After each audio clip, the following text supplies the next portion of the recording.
And welcome back to the Michael Cohen Show on our continued journey to 500,000 subscribers. We got to get there. So hit subscribe, watch, comment, and share because this is so crazy. The lunacy, it's not going to stop. Now, let me talk to you about this. Donald Trump is using the threat of a government shutdown as cover to do something far more sinister.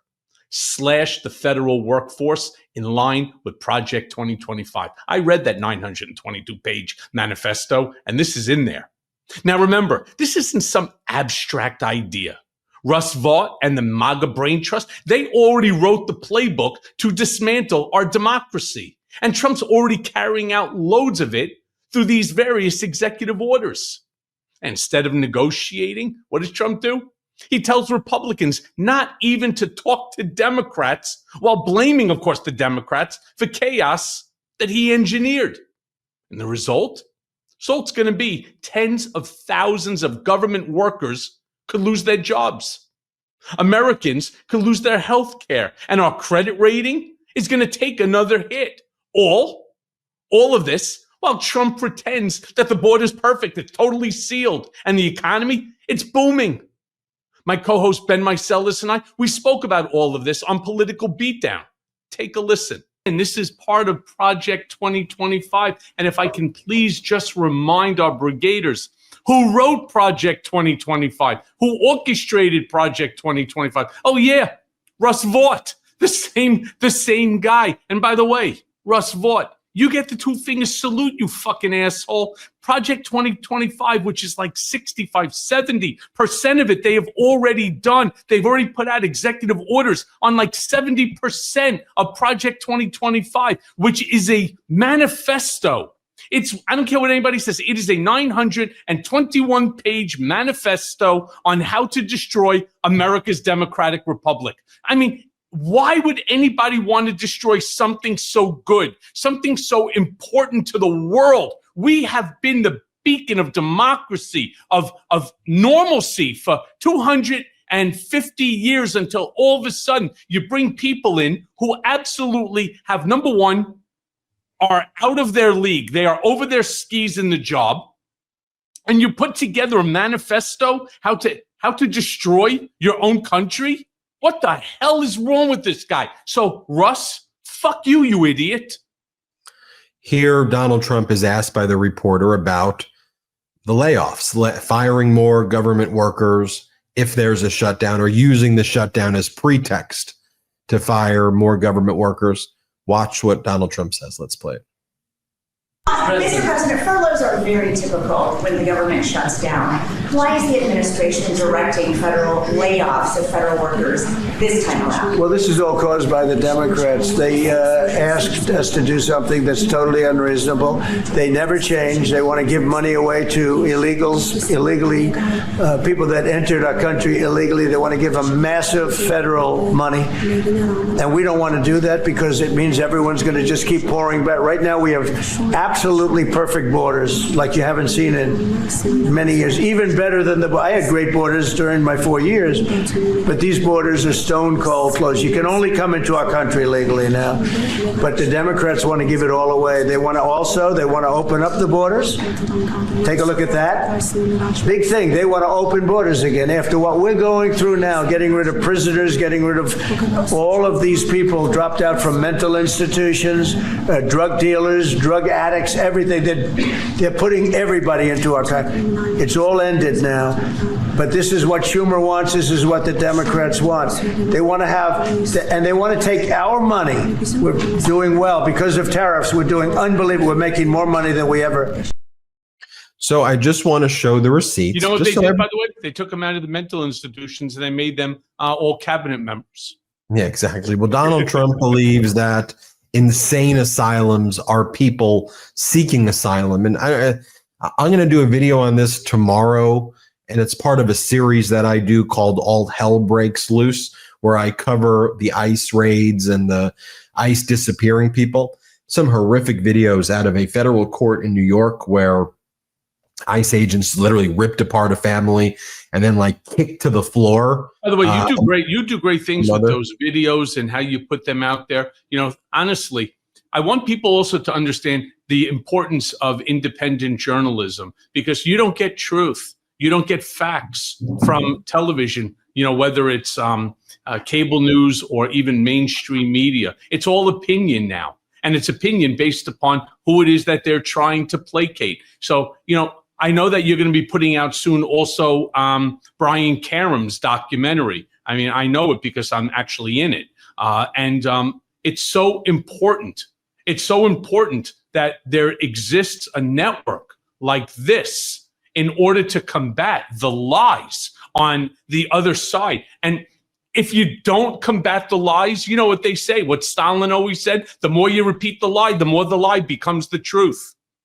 But there's a reason why Trump loses most of his cases in court, whether it's the criminal case where you testified in Cohen, whether it's the civil cases, the E. Jean Carroll cases. When you go the distance with Trump and you have to be in a forum where evidence is presented, right? Okay, well, what did you say? What did this witness say? What did that witness say? What does the document say? What is the video? And you have to build foundations, right? That it's authentic, that it is relevant. And when you strip out all of the propaganda noise, you can convince 12 jurors or 9 jurors, depending on the forum or fora, that Trump did what the allegations are. And the jury is selected in a voir dire process by Trump's lawyers and the prosecutors, or the plaintiff's lawyers and Trump lawyers. So it's not like, you're getting this ultra biased jury pool, but Trump consistently loses when the evidence goes before the jury, because if this was a case, you would say, okay, well, Donald Trump just said that, all of that stuff about transgender and migrants and border and all of these things. But Donald Trump was the one who ordered Republicans don't talk to Democrats at all on any topic. Don't yet alone negotiate. Just have no discussions. So if you were in a court of law, right, and Donald Trump was the witness, you would say, Mr. Trump, isn't it true, though, that you told Democrats or you told Republicans do not have further discussions with Democrats? Yes or no? Blah, blah, blah, blah, blah. Yes or no? All right, let me refresh your recollection. Play the tape. And you would play the tape in the court. Here, play the clip. How does President Trump deal with the government? Well, we have to get Republican votes. That's all. If we do, we have the majority. So we have to get. But don't you have to get 60? Don't you? No, we're going to do a probably continuing resolution, or we're going to do something. So we're going to do something that. Here's the problem: the Democrats they're sick. There's something wrong with them. Schumer is, at the end of the rope. He's going to be defeated in the next election. If you gave them every dream right now, every dream that they want to give away money to this and that destroy the country. If you gave them every dream, they would not vote for it. That's how bad. I told them, don't even bother dealing with them. We will get it through because the Republicans are sticking together for the first time in a long time. Look, we got I call it the great, big, beautiful. So, Mr. Trump, this is what you would say in trial. Indeed, it is true that you said don't even have conversations. And Mr. Trump, wasn't it you who previously said when Obama was in office that if Obama didn't meet with all of the sides, he would be the one to blame for the shutdown? Blah, blah, blah, blah, blah, blah, blah. No, you said I don't remember saying that. I don't remember. Can you refresh my recollection? I will refresh your recollection. Play the clip. First question, Donald, we're having a hell of a time trying to negotiate here in Washington. So tell me, if you were president, what would you do? Well, very simply, you have to get everybody in a room. You have to be a leader. The president has to lead. I hear the Democrats are going to be blamed and the Republicans are going to be blamed. I actually think the president would be blamed. If there is a shutdown, I think it would be a tremendously negative mark on the president of the United States. He's the one that has to get people together. They're not going to be talking who the head of the House was, the head of the Senate, who's running things in Washington. So I really think the pressure is on the president. Fake news. That wasn't me. It's AI. It's AI put out by the radical left, the lunatics.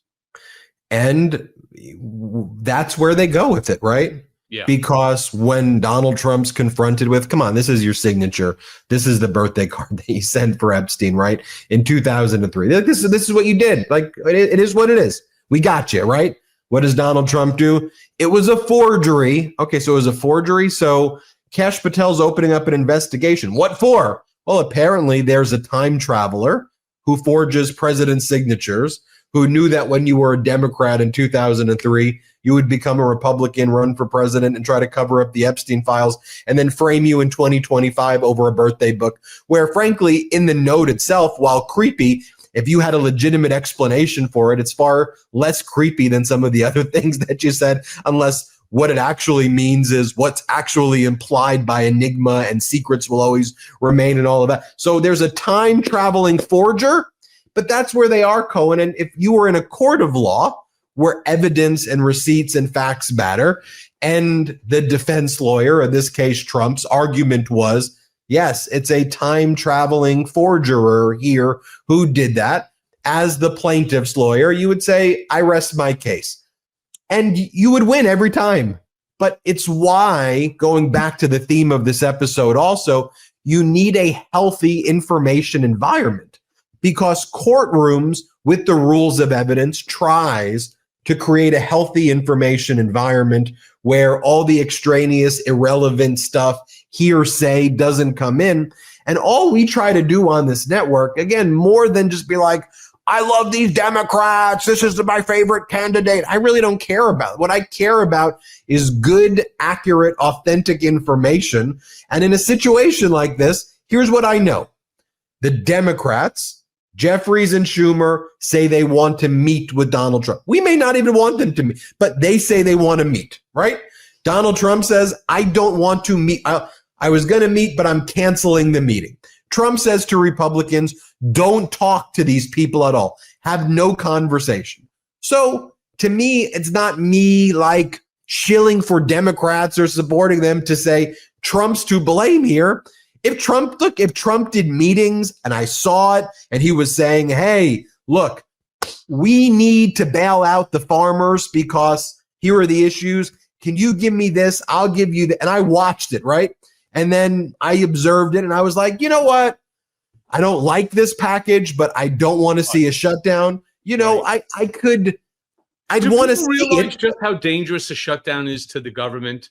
I mean, do you understand that every time that there's a shutdown, it reduces our credit rating in the world, meaning every time we borrow money or the money that's been borrowed, you pay a higher interest rate, meaning that more of your tax dollars have to go to pay the interest. That's just one small bit. And in this specific case, rest assured, there's going to be so many people cut from the government payroll that will not get their jobs back.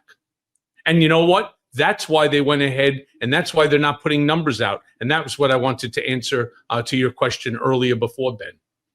That's the reason. Don't expect numbers this month.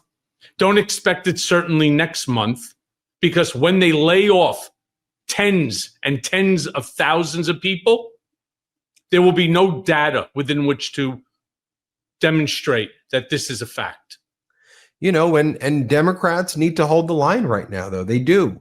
You know, what can't happen is what happened last time, where the House was united, and then there were a number of senators who said, you know what, we're gonna vote for this continuing resolution. They have to hold the line. They have to hold the line. People's health care is on the line right now. Like, this isn't some abstract issue. This isn't some issue. By the way, we should care about trans people, and we should care about gay people, and we should care about treating even, yes, we should treat migrants with decency like human beings. We shouldn't be treating them, you know, horrifically and as subhuman and all these horrible things. But just, if your Affordable Care Act plan, your premiums are about to go up by 3 times. That's going to bankrupt a ton of families. So Democrats are on the right side of this issue.